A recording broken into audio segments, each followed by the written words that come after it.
Welcome again. Our presentation today by ABC Unified Labor Management Team is a really important one in the sense that AB Unified is a national leader in labor management partnerships. Since a divisive strike over 20 years ago, the labor management team at ABC has built one of the most studied and comprehensive systems for partnership and collaboration. Today, you're going to hear from the ABC team about their system, their transition since the March closings, and their extensive planning framework for reopening.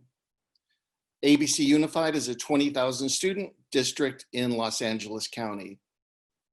I'm going to ask that our superintendent, Mary, starts off with a self-introduction, and then we can introduce the rest of our panel after. Mary? Thank you so much, Sid. First of all, thank you so much for joining us today for this virtual summit. This is my 30th year in ABC Unified School District. And next week will be my 9th year serving as superintendent of the district. And so I'm just honored to have been a part of this district for so many years. I have seen the ebbs and flows of our structures and our systems, and I hope that all of you will be gaining something from today's stories that we share and the strategies that we share. Thank you. Hello, everybody. My name is Ray Gare, president of the ABC Federation of Teachers, and I just want to welcome you all for taking the time to be here or to watch this as a recording. And I've been the president of ABCFT for 10 years and have been involved in the union for about 20.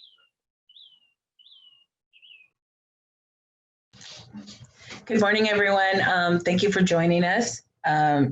It's my pleasure to be here. I'm so happy to be here with my partners to present to you how we do business in ABC. I've been president of ABC Unified School District, the CSCA Chapter 24, for the past, I want to say 10, 11 years. And the last 8 have been amazing. Thank you.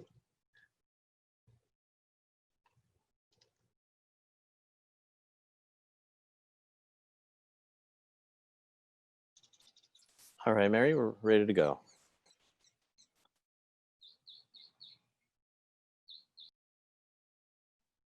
Thank you so much. I just wanted to make sure that just get a little reflection about our district and where and who we serve. For example, we are in the southeast corner of Los Angeles County, as mentioned by Sid earlier. We serve many cities, including Artesia, Cerritos, Hawaiian Gardens, Lakewood, Long Beach, a portion of La Palma, as well as Lakewood. I think. Okay, and then we also serve students in Norwalk, and we also have a group of students from outside the district as well. So we are about 21,000 students from TK through 12th grade. We have 30 schools, 19 elementary schools, 5 middle schools, 5 high schools, 1 very robust, I think the 5th largest adult school in California, 10 preschools. About 51% of our students are participating in the free and reduced lunch programs. 1 out of 5 students are English learners. Our last graduation rate was at about 98%. Our suspension rate averages about 1.9 to 1.7%. We have about 3,500 employees in our district, and our average daily attendance rate is about 97%.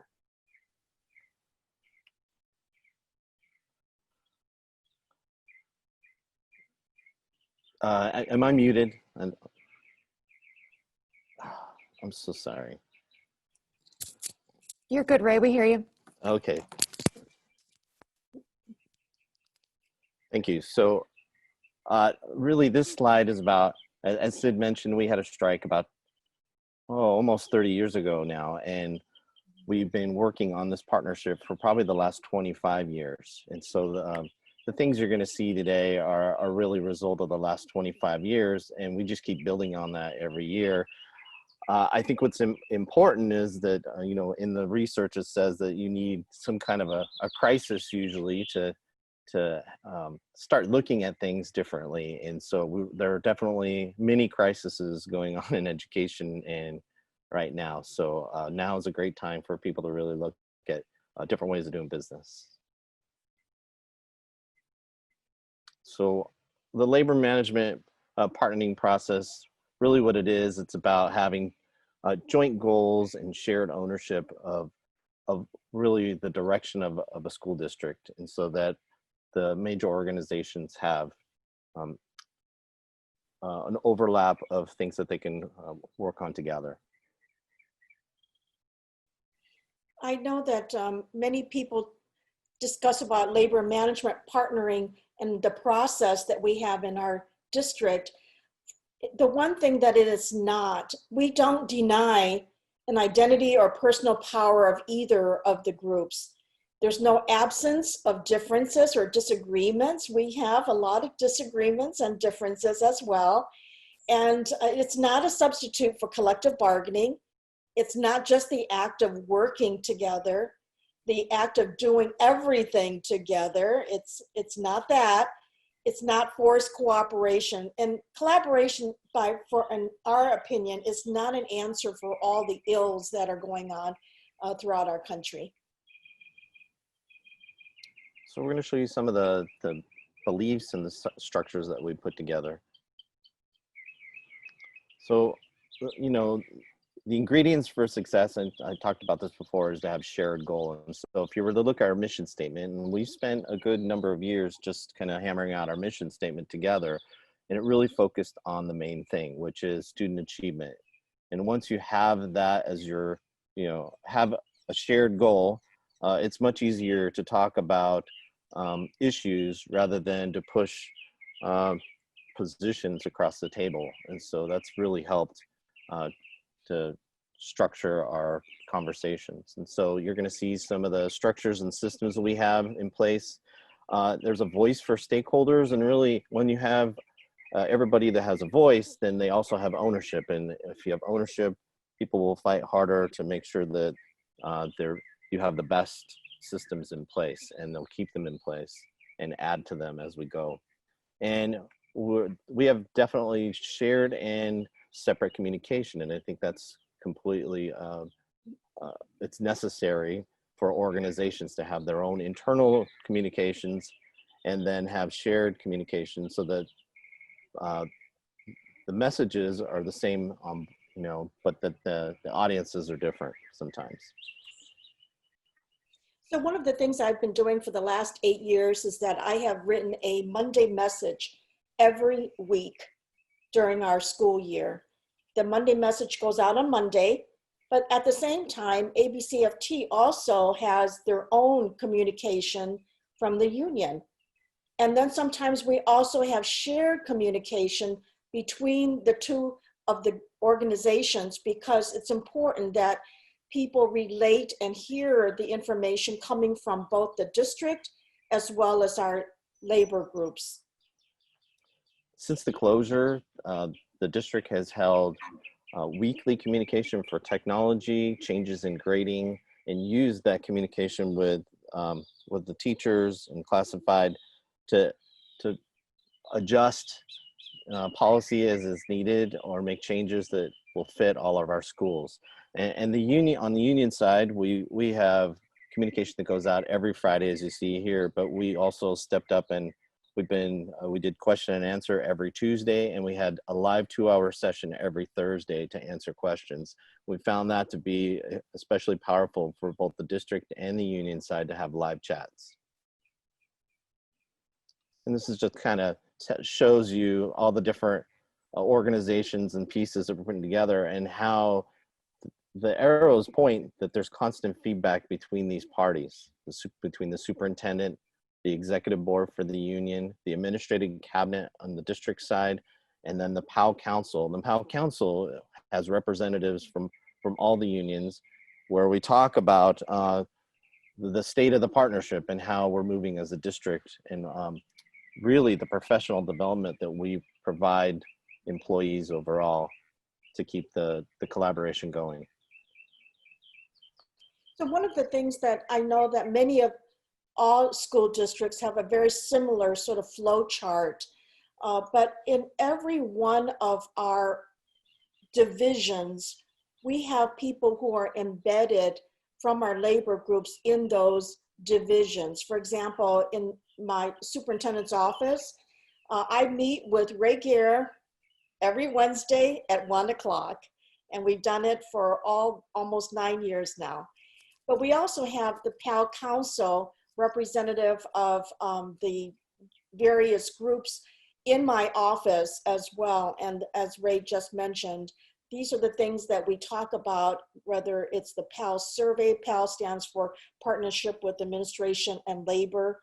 And so whether it's talking about the survey that we do every year or talking about the professional development that we provide as well, these are important things for all of us. In academic services, we also have what is called a PAL Advance. That means that our labor groups are able to hear about the year that's coming forward. For example, we've already have a PAL Advance for the 2021 school year, and we discuss about the things that they need to know so that everybody is on the same page. We have all of our principals involved, as well as our labor groups who are in the room at the same time. But this year, we're going to do it virtually, I'm sure. But this is something that we've done for many years in terms of helping the groups understand what is coming forward before we begin a new year. The PROPS program is also something that we have with special education. It refers to the proactive problem solving. For years, we've had issues with special education, whether it's the staffing issues or things that might be grieved upon, but instead we decided to have a more proactive PROPS program to solve some of these issues related to special education. In human resources, we work very collaboratively with recruitment as well as retirement fairs. We have a new teachers orientation that we've done for a very long time, I think 20 years as well, but we plan it together with our labor groups. In business services, we also have insurance benefits committees with representation from our labor groups. We have budget workshops. When I say that, Ray and I were just talking about the workshops that they are involved, not only ABCFT, but CSEA as well as AFSCME, who are involved in going to the same budget workshops so that we can hear the information at the same time. We also have a finance and audit committee, again, representative of our labor groups. School services is our group that also has worked with our principals. It's important that they are enlisted for the COMPASS program, which we borrow, by the way, from the PASS program, which includes coaching our management peer assistant support program. We want to make sure that they understand that we have this collaboration for many years, as well as the PBIS program, Positive Behavior Intervention and Support, as well as the PAL survey groups. We also have focus group meetings as well. In the past several years, we've talked about many of the things that may be of concern for some schools, and then sharing what are we doing in these areas in order to alleviate some of the concerns. And just to follow up on the focus groups, that's really a group-alike activity. Sometimes like principals have their own group-alikes. In the union meetings, we have group-alikes where elementary representatives get together, high school representatives get together. And we found that on both sides, that's been helpful for moving projects or policy changes. Most importantly is the school board at the top there. The school board is aware and very much a part of what we do. our collaborations, and they are part of that process. And without their blessings of you know, and really sticking to it, we couldn't have this partnership. So that they are an integral part of it.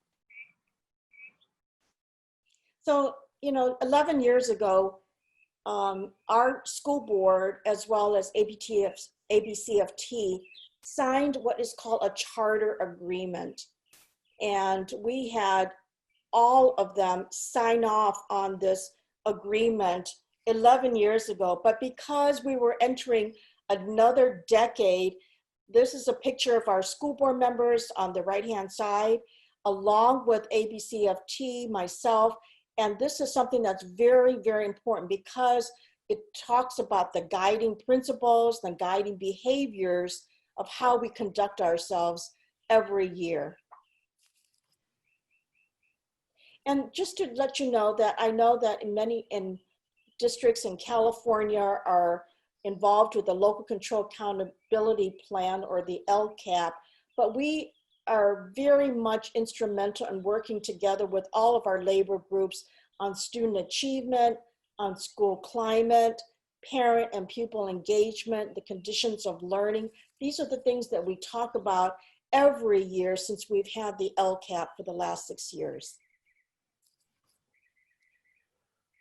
This kind of gives you an idea of some of the partnerships that are happening throughout the district. So these are, and it says standing meetings, and that means that these collaborative partners are setting their calendars together at the beginning of the school year and creating, they've carved out time, that's sacred time, where they get together, sometimes weekly for principals and representatives, sometimes twice a month, and sometimes once a month, like Dr. Sue mentioned. We meet weekly every Wednesday at 1 o'clock. So if anybody ever wants to get a hold of us, that they know that that's the time to call. And just so what's important about this is that they're all having meetings. There's definitely confidentiality as they build relationships, because partnerships and collaboration is really about relationships. And so as they form relationships, there has to be confidentiality. They also agree on what they're going to share to the other stakeholders. So for giving an example, so the director of secondary schools is going to meet with the ABCFT vice president for secondary in the union. And so they have discussions, and then they agree, and most of the time they put this in a Google document, what they're going to, what is ready for public consumption, right? What's ready for everybody to hear. And then that information is then sent to principals and to all the teachers and all employees through our weekly messages, either Dr. Sue's message on Monday or our message on Friday, or both. So this is an integral part of how we get information, the feedback loop. And it's crucial that any partnerships that happen, that you have to put that information out so it's useful and you can get feedback on it. Really a cornerstone of how we started this partnership, and we've really built around it, is we have a yearly retreat away from the school district where all of the site representatives and all the principals, cabinet and executive board get together along with our union brothers and sisters in AFSCME and CSCA.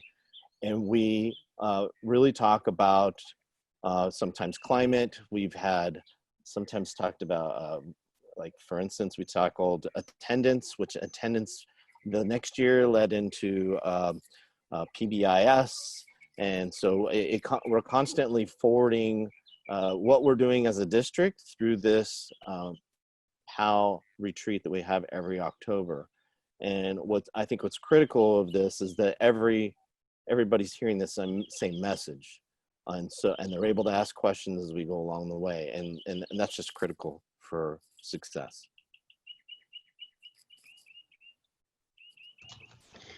So people wonder, this whole thing started with ABCFT, but the year before Dr. Sue came into her position, she was already assistant superintendent, and we were at a PAL retreat with ABCFT, and you have to have a superintendent with a real vision for the entire picture. And so when we went to that event, Dr. Sue leaned over to me and she said, "How would you guys like to start a PAL too?" And we thought, why not, right? Why a partnership? Well, the answer to that is so easy. We improved our communication between the district and our union. We're building positive relationships every step of the way. My relationship with Ray Gare of ABCFT and AFSCME couldn't be stronger. We truly see ourselves in that role of leadership, of more than anything, of a union brotherhood. It created a change. If you want to be part of the solution, you have to come up with some solutions. In order to create change, you have to be willing to see what the other person's reality is. And so you can kind of understand their perspective and then present your perspective so that you can better move forward. It helped us to focus on a common goal. Well, we all believe in the same thing, student achievement, and we all take pride in all of the accolades that our district has received. Next one. So our PAL2, it does include regular meetings with the superintendent, ongoing meetings with HR administrators, which is Gina Zietlow and Kester Song, our partners in HR. The common goal of providing professional development for classified staff. We have a committee that take this partnership very seriously and providing our CSEA members with the best possible professional development available. And we do that together. We come up with those professional development workshops together. We have representatives from all over the district, secretaries from elementary, a secretary for middle school, secretary from high schools, and we have district office staff as well represented. We surveyed our classified employees and the administrator also to see what are the areas that we would like to see improvement in, or what could we do better? Next slide, please. So our professional development started with the very first one we ever did. We had 175 employees present, and the topic was Hidden Keys to Professional Success. That started in June of 2012, where we did adopt the motto, world-class customer service. No matter what we do, when we do these workshops, that is always the motto. For the last several years, we've offered a full menu of professional development opportunities, and those are all done during your workday. It's paid, and it's all, they're all workshops that are technology-based so that we could be more effective and efficient in our positions. The customer service of building positive relationships, technology workshops, Common Core, PBIS, cultural proficiency, those are all included in almost everything we do. So when Common Core was a thing, we were involved in it. When PBIS was a thing, we got involved in it right away. Cultural proficiency and building positive relationship as well as customer service is always an ongoing thing. We always want to be the best that we can be. I think it should be noted that we've been working, all the union presidents get together on a regular basis, and we have discussions about the direction of the district and policy also.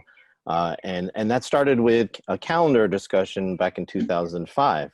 And so, you know, if you're going to start a collaboration on something, the calendar is just an easy place to go. Absolutely. One of the things that I know that every district would want to receive are awards for their students as well as their staff members. In ABC, all five of our middle schools are schools to watch. And this year, unfortunately, the National Forum, which is a national award, where we have three of our middle schools being honored this year, they're canceling their normal gala for our schools to watch program, but we still congratulate them every year when they are redesignated as a schools to watch. We have a parent leadership conference where we have over, literally for the last 20 years, 20 plus years, we've had parents who are very much engaged with us throughout this entire year. Our adult school program operates the Parent Leadership Academy. And in 2015, from the National School Boards Association, we received the Magna Grand Prize Award, which was significant for us. In last year, in 2019, two of our schools were National Blue Ribbon schools, Leal and Gonzalez Elementary School. And then finally, the Golden Bell Award, which is a California School Boards Association's award. We have received over 18 Golden Bell Awards in our district. But the very first one I do have to acknowledge, it was the work of our collaboration with ABCFT called the Southside Schools Reading Collaborative. This was very important for us because we were able to finally get some recognition for the things that we were trying to do that is different than what most school districts were doing, and that is to work together collaboratively over the course of that year. So that was a very significant award that kicked off our Golden Bell Awards. Now, I know that many of the schools that have been closed in California are thinking about what have we done since then. Our schools have been closed since March the 16th. The last day was March the 13th. And I have to say that one of the great things about this collaboration is that it continues even during an emergency crisis. We're able to create an online learning at home program that really was our distance learning program for our students and our families. We were able to modify the grading policy. Nothing is perfect, but we were able to get through this time as a result. Our grab and go meals, for example, where we had over 18,000 meals served for our students as well as for students outside our district. That was very important at 10 of our school sites. And then finally, the sanitation, deep cleaning throughout this entire time was very important for all of us. Ray or Rebecca, please chime in to share other things that we've been involved with. Well, I think what's really interesting and probably different than a lot of districts is that we did not have MOUs on grading or what the at-home learning was going to look like. We actually worked collaboratively on first the online at home, came to an agreement informally of what that was going to look like, and never put it in an MOU. We really are using that as a foundation for conversations for an MOU for next year. We felt like it was a work in progress, and we didn't want to, be stuck with what we had agreed to. And that was really showed in our grading policy. Our grading policy, we were able to go back to it and change it because different schools had different needs, different populations. And if we had put that in an MOU, it really would have been detrimental overall, and it would have been harder to change and fix. So being able to make adjustments along the way, I think, was really crucial. And it gave everybody an opportunity to give feedback on what the grading policy and what the learning at home look like, and how we can modify it to fit not only the needs of the employees, but of most importantly, the students. And so we definitely have a better idea of how to work with our students in the fall. Absolutely. I agree. We didn't start off with an MOU either. We just saw the need. We were told about what was going to be expected of teaching as of March. And our people just said, all right, well, this is what we're here to do. They put their boots on the ground and just went with it. I mean, we've been very fortunate in the sense that we have an administrator and a superintendent who really believes in equitability across the board. So everybody is happier to pitch in. It makes a big difference. So yeah, the MOUs came later, and they were on top of most districts. I mean, there's nothing like a crisis, like Ray said, to make everybody, stand to the occasion. And so, yeah, it did us a lot of good, just Right. kind of playing it by ear. Right. We did have a blanket, umbrella MOU that was put together a week before closure. We were actually being proactive and working on an MOU that talked about evaluation, and it was great to hear the superintendent say that we're going to protect the employment of all employees. And so, that was written into that MOU too. And it's having the umbrella was enough for us to do all the pieces that needed to move. Mary? We have a district task force right now. And Ray mentioned that it was 8 hours on Monday that we had to resume thinking about our safe reopening of schools for this next school year.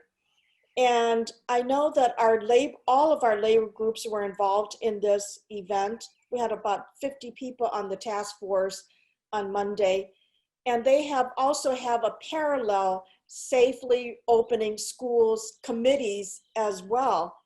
We surveyed all of our families and all of our employees at the same time. We always conduct ourselves provided by the guidance from LACO, our LA County Office of Education, the California Department of Education, the Department of Public Health. These are the guidelines that we want to make sure that we are going to follow, because it's important for all of us. And of course, we have a lot of frequent communications between all of our stakeholders at this time.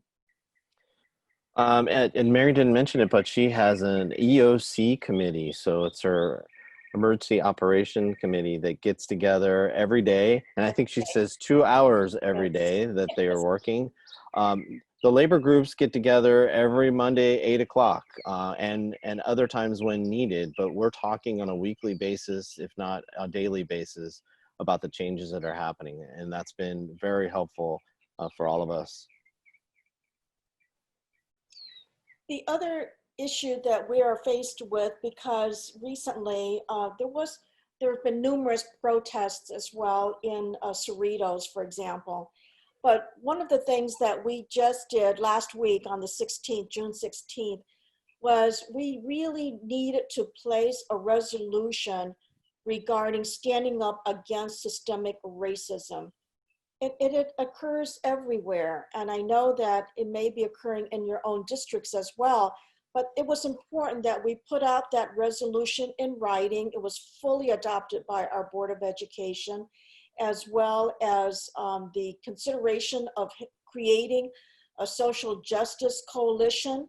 And as we move forward, it's important that we have some certain things in place, because it's not about the words that we talk about or the things that we are saying. People are looking for actions that our district can undertake in regards to the issues of anti-racism in our schools. And so that's important for all of us, whether it's creating ethnic courses in the future, or the coalition, as I mentioned, because this is very important for all of us.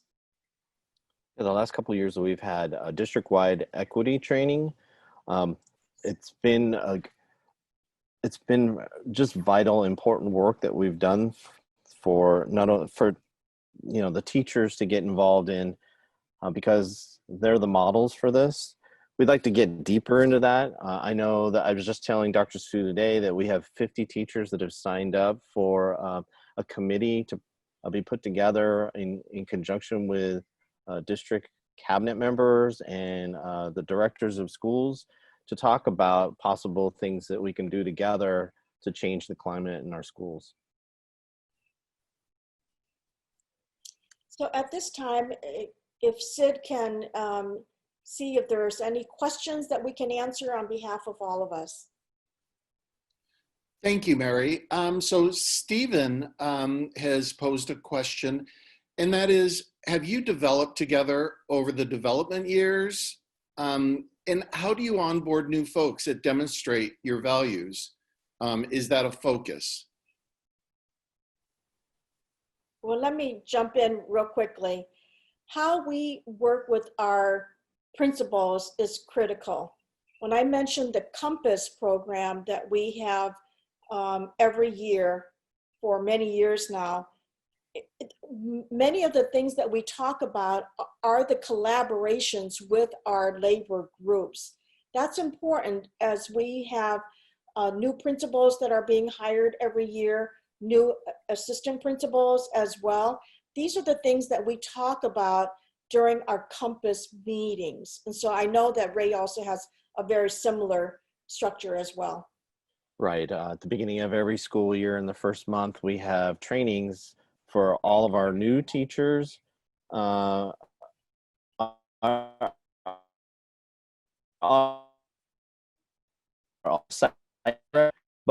was going to say is our new teacher orientation, we actually give 15-20 minute overview of how the examples of what they'll be getting from a service organization and how we work in collaboration. So, we also Sorry, have, I think cut out for a second, but so that we also have, yeah, I was just going to say that's really critical. Go ahead. Sorry. So I was just going to say that we also have new employee orientation where we meet collaboratively with HR and our chapter executive board, and we talk about what a union is for. We let them know that the administration, we work together, and that they don't always have to call when there's an issue. It's always easier to have a discussion before they go in and try to handle something on their own. But we advise them to try to work things out with their administrator, and we advise them as opposed to going in heavy as the heavy. You know, we have a good standing relationship. Therefore, if I have an issue that I see is coming up, I'm able to kind of take care of it before it actually becomes a big issue. So we have about 4 more minutes before the end of our session, and there are a couple more questions I'd like to pose. So it's really implicit and evident that trust is very strong within ABC, and what a wonderful foundation. However, how do you address when trust may be broken at times? For me, the guiding principles and guiding behaviors is what establishes our trust with each other. I think it's important that people who are interested in those guiding principles and behaviors look into that, because every district will do their own guiding behaviors and principles. It's important that you establish that at the very beginning before you even head off into a collaborative project together. Yeah, that's how you build the initial trust for sure. If the trust breaks down at some point, then you have to have very critical conversations, about making that right. I came from an adversarial background, you know, and so I'm going to blow it once in a while. And so I have to follow my sword and, you know, correct when I do something wrong. But we don't, I think what's most important for all of our organization is we don't trash each other in public. That's just a critical rule that we have in ABC. We're on the same team. We can have difficult conversations behind closed doors, and we don't need to air our dirty laundry. And that really it helps the public to trust that we're working in collaboration, and board members see that. You know, even at the board meetings, we try to limit the conflict that happens there. LMI continues to expand our support for districts throughout the state. If I were the superintendent or a union president or board member, what advice would you give me in beginning the journey to LMI? In my opinion, you have to start with a project. I know that we started with our project over 20 plus years ago with the Southside Reading Collaborative, because it was about 6 schools, 4 elementary schools, 1 middle school, 1 high school, and the union came on and worked with us on that very project. It was amazing how that ultimately got us started with this new collaboration together. My suggestion is to read the book, Fierce Conversations.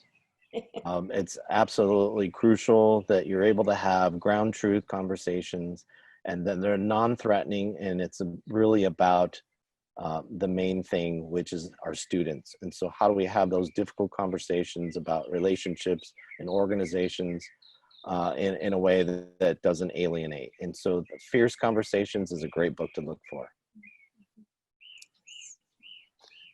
Well, it looks like it's the end of our time. We want to make sure and break in a timely manner. But I wanted to thank ABC Unified for leading this presentation. Any final thoughts from ABC as we wind this up? I just want to say the very best to all of those who are engaged with this process right now, whether you're at the beginning or the middle, or you've been doing it for many years. I think it's important because no matter whether it's during our calm years or during a crisis, it's important to have these kinds of principles and relationships involved to continue to move your district forward. I'd just like to say that this is about going slow, making sure you have all the input and details that you can get before you make decisions together. We always found as leaders that if you rush, you end up having to go patch it up and fix it on the back end. And we do our best to make sure that we do it right the first time. And the way you do that is you go slow and then you go fast. And if I have a suggestion, mine would be to sit back, take a look first, listen to everything, and be as transparent as possible. If you don't know something, say you don't know it. We can find out together. And stick up for each other. Absolutely. Thank you, everybody. Thank you. Take care. Thank you.